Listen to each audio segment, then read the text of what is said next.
Magaling! Ano? Hindi na kayo nagbago?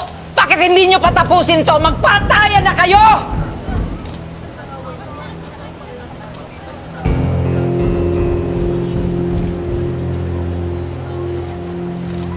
Olivia, anak, butit dumating ka na. Papa, alam mo ba, nakamuntik mamatay si Mama dahil sa anak mong si Ramon, sa apo mong si Tanggol, at yung babaeng yan, yung Marites na yan ang bumaril sa Mama! Hindi mahal na kita!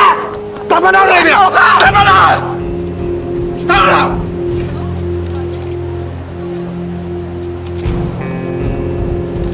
Ikaw, hayop ka!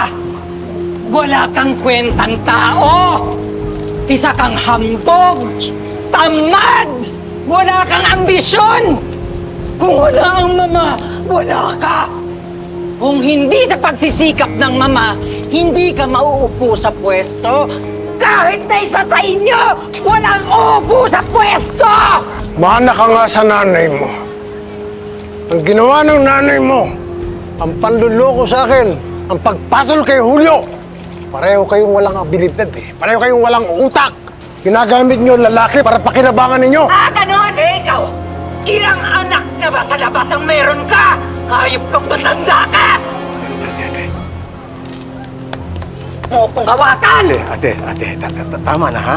Saka pa ha? It caused so much problems with our family. Huwag mo akong pigilan! Tama na. This is not right place, Huwag right mo akong time. pigilan! Please!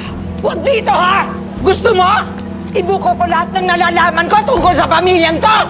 Ha? Ngayon na! Hayop ka! Pinatay mo ang anak ko! Tama na! Hayop ka! Ano? Kinakaya mo lang ako? Bakit? Dahil babae lang ako?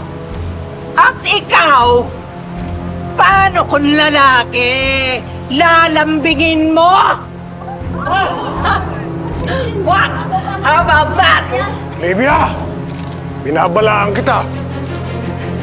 Yeah, this Tita talking about ma. Eh, alam na naman ng buong pamilya to eh. Di ibubulgar ko na. What do you say, little brother? Huwag kang makinig sa kanya. Come out of the closet! Lumantad ka na! Ipokrito!